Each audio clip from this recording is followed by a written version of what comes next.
mohon maaf, sekarang di Jogja banyak sekali yang model-model leasehold. Jadi mereka beli villa, beli rumah, tapi mereka hak pakai selama 20 tahun.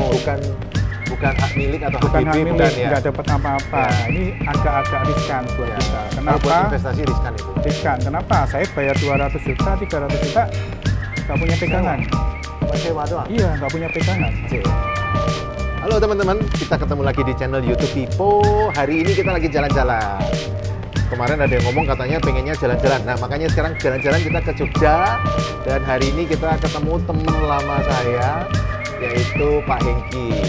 Halo guys. Nah, Pak Hengki ini teman-teman, dia ini termasuk topnya properti di Jogja. Dia ada agent properti. Nah, kita nanti pengen ngulik-ngulik, menarik nggak sih investasi properti di Jogja itu, masih menarik kan nggak? Atau jangan-jangan menarik banget? Nah, itu yang perlu kita ngobrolin. Nah, kita mulai ya. Pak Hengki, saya dengar-dengar, saya kemarin pulang Jogja juga, kaget ternyata Jogja sekarang luar biasa berkembang. Ekonominya dulu yang sawah-sawah, sekarang udah bangunan-bangunan, jadi kuliner. Apalagi dengar-dengar mau ada pintu tol, mau dibuka ya Pak Hengki? Iya, betul. Kira-kira menurut Pak Hengki masih potensial nggak sih untuk orang invest properti di Jogja?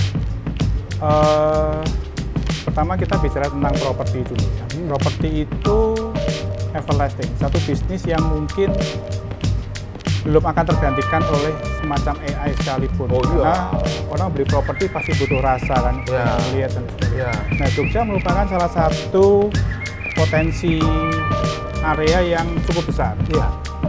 Ketika kita COVID kemarin, Jogja tidak cukup runtuh dibandingin dengan yang lain. Kenapa? Karena properti di Jogja itu masih jalan, masih ada progres. Kenapa? Kok bisa? Yang tempat lain rontok, di Jogja kok tetap kuat? Ini waktu COVID kenapa? Jogja mempunyai spesifikasi yang sedikit berbeda. Yogyakarta ini unik. Satu, dia punya bandara. Dua, dia punya... Bandaranya malah dua ya? Bandaranya sekarang dua. Yang satu bandara internasional, yang satu bandara yang lama. Selain bandara ada dua, Yogyakarta juga punya 3-4 stasiun kereta. Tugu, Lempuyangan, Magduwo, dan Brambanan. Terus kemudian yang lain lagi, Jogja juga punya terminal. Terminal di Giwangan, terminalnya juga gede. Hampir semua yang dari Jawa Timur masuk ke Jawa Tengah pasti mampirnya ke Jogja. Atau yang dari Jawa Tengah mau keluar Jawa Timur, dia pasti lewatnya Jogja. Kalau mobil pribadi?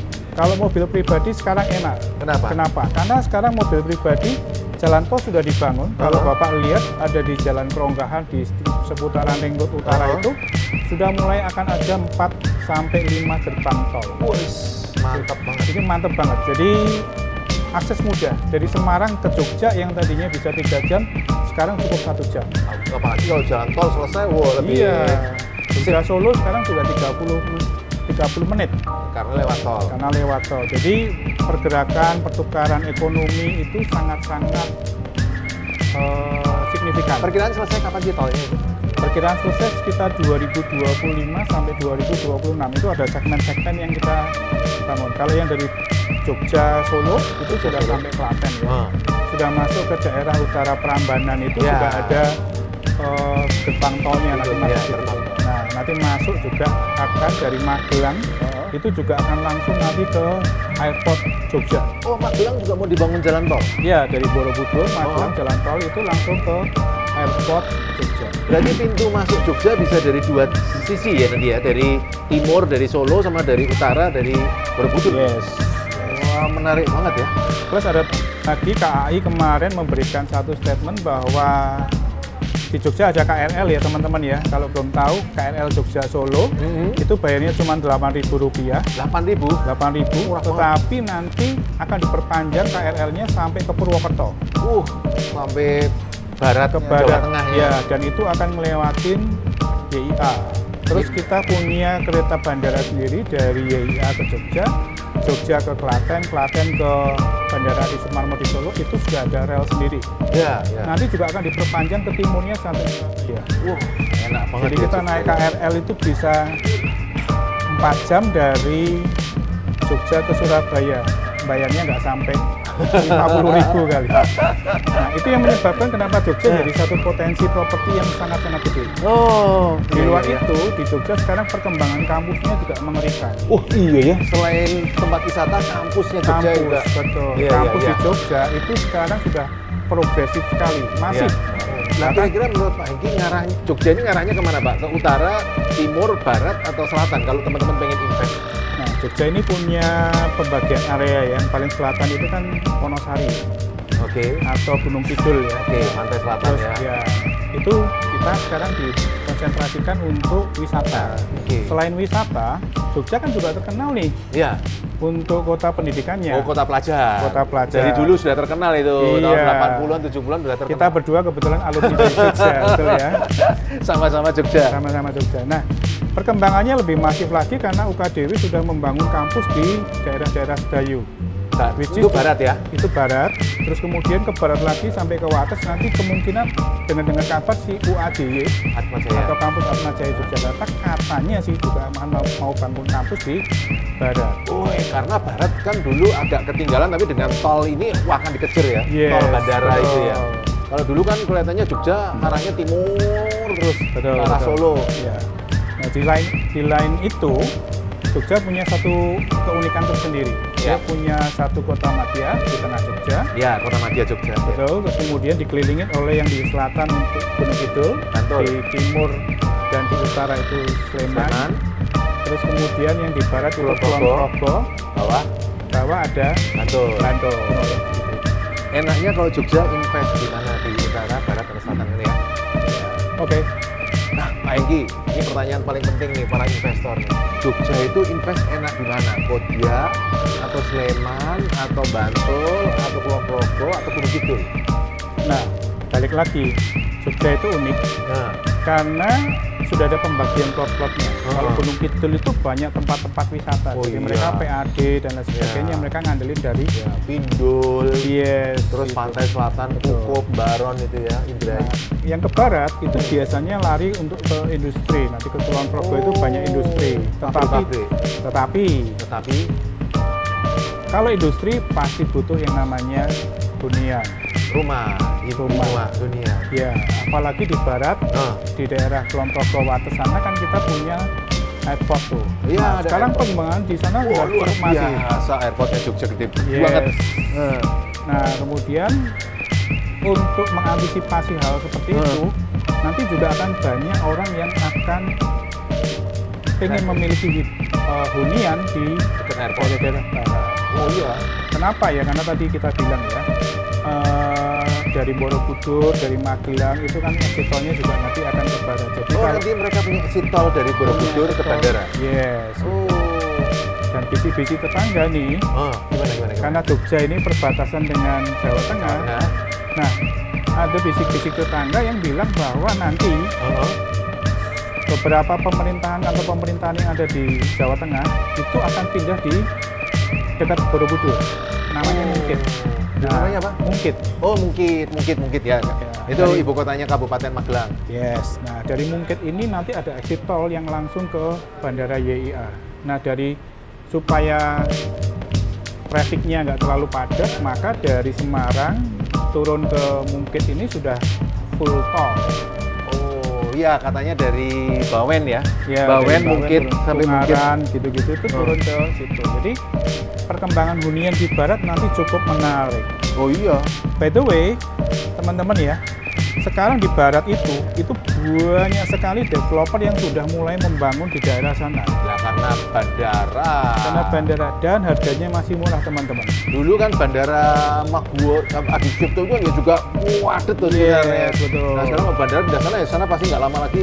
Betul, betul. Nah, di sana itu tanahnya masih murah-murah. Jadi Berapa ketika sasaran teman-teman itu mau invest hunian di sana bervariatif. Kita punya beberapa produk yang harganya mulai cuma 300 juta. Ukurannya dong. Ukurannya minimal 36, tapi kesan bangunannya kayak bangunan tipe 45. Oh, berarti Lapak. arsitekturnya bagus ya. Arsitekturnya bagus, desain layoutnya bagus, dan kita cuma punya di situ hanya 30 unit. Limited. Limited. Cuma terbatas. Ya, ada lagi yang 400-an gitu ya. Itu kita punya hampir sekitar 20. Jarak berapa jauh dari bandara? Nggak terlalu jauh. Kita ngincernya bukan ke bandara, teman-teman. Oh, ngincernya? Ngincernya adalah di kampus UKDW-nya. Oh. Kenapa? Karena orang punya pekerjaan, orang punya kuliah di kampus UKDW, mereka pasti cari hunian yang dekat-dekat situ. Wah, kos-kosan juga nih, saya bisa ditawarin itu. Nah, Oke. itu kos-kosan. Kita punya beberapa penawaran untuk jadiin kos-kosan, gitu ya. Menarik ini kalau Nah. kos-kosan ini. Jadi kita punya beberapa proyek yang ada di sebelah sana, bahkan kita punya proyek yang hanya 150 meter dari kampus UKDW. Ush, Itu rumah, harga hunian. hunian. Oh, Itu hanya dijual dengan angka sekitar 600 sampai 700. Oh. Yang 700 sudah 2 lantai, teman-teman. Luas berapa tanahnya? Luas sekitar 72 sampai 86. Oh, lebih besar ini ya. Lebih besar. 2 lantai. Itu tanah ya, kalau Tanah, bangunannya bangunannya? 2 lantai, sekitar 40 kali 2, 80-an. Oh. Tapi berapa cukup unit? lah, ada cuman tinggal 6. Ush, padahal yang dijual Yang dijual tadinya 18, tinggal 6. tinggal 6 aja. Wah, ini menarik nih. Penawarannya nanti. Ya, kita nanti akan coba bantu teman-teman. Teman-teman nanti kita akan sertain Ya, ya kan linknya. Nanti teman-teman bisa coba klik-klik di situ. Teman-teman bisa Tapi pasti ada penawaran khusus nanti buat Pasti teman-teman. buat teman-temannya Pipo. Pipo dapetin Kodenya spesial. Pipo. Nah, kalau ada ngomong Pipo Kode berarti- salesnya Pipo nanti dapat special treatment. Contoh ya, khusus untuk alumni-alumni dan para subscribernya channel YouTube Pipo. channel Pipo, kita punya satu penawaran, cukup bayar 380 jutaan, Hmm. sudah dapat rumah, Hmm. rumahnya baru grass, Oh. cantik, Oh. ya kan, 2 kamar, masih kita tambahin free semua pajak.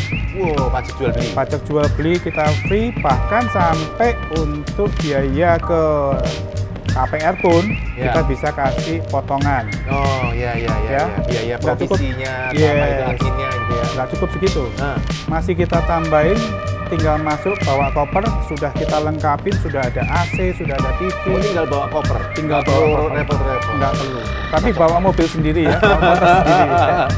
Tapi di dalam rumah sudah kita lengkapin, termasuk kompor segala macam, sudah ada sofa, kita sudah siapin semua. Nah, itu penawaran khusus untuk subscribernya Pipo. Oh, nah, tapi selain ini kan nanti buat teman-teman ada penawaran khusus. Nah, mungkin ini video ini kan bakal lama ini. Siapa tahu nanti ke depan masih punya project-project lagi. Pak Hengki ada ini nggak? Clue-clue cara kita milih kalau properti yang bagus itu kalau pengen invest seperti apa? Oke, bisnis properti itu adalah bisnis trust, Nah, ya kan? Nah. Bisnis trust. Nah, kita harus mempunyai satu kepercayaan atau ketika kita membeli satu unit properti, kita harus benar-benar yakin terhadap profil dari produk tersebut maupun terhadap developernya. oh jadi dua ya? Jadi dua. Produknya dan Produknya, developernya. Yes. Yang pertama adalah legalitas produk itu sendiri. Produknya dicek legalitas tanah berarti legalitas. Legalitas tanahnya gimana, IMB. IMB-nya ada enggak, terus kemudian nanti set plan-nya sudah Pemilikannya oke, jelas, punya siapa kepemilikan ini? jelas. Mohon maaf, sekarang di Jogja banyak sekali yang model-model leasehold. Jadi mereka Oh, iya. beli Ya. villa, beli rumah, tapi mereka hak pakai selama Hak 20 pakai. tahun. Bukan hak milik atau hak Bukan milik, hal ini, bukan ya? nggak dapat apa-apa. Ya. Nah, ini agak-agak riskan buat Ya. kita. Kalau buat Kenapa? investasi riskan. Riskan. Kenapa? Saya bayar 200 juta, 300 juta, nggak punya pegangan. Masih wadah. Iya, nggak punya pegangan. Beda lagi kalau saya bayarnya 1 miliar, saya dapat sertifikat jauh Ya. lebih fair. Betul ya? Minimal kalau nggak SKM ya SHBD lah ya. Ya, Yang SHGB, SHM itu sama aja. Mirip, ya. Secara kekuatan hukum juga sama. Sama. Bedanya di mana? Hanya masalah pembayaran per 20 tahun pajak HGB. Ya, ya. Kok sama? Nggak lebih bagus yang SHM? Sama aja lah ya. Ya, kurang lebih. Kenapa? SHGB juga bisa masuk ke bank jadi KPR. Ya, ya. Jadi tidak ada isu-isu yang memberatkan buat konsumen di sini. Oke.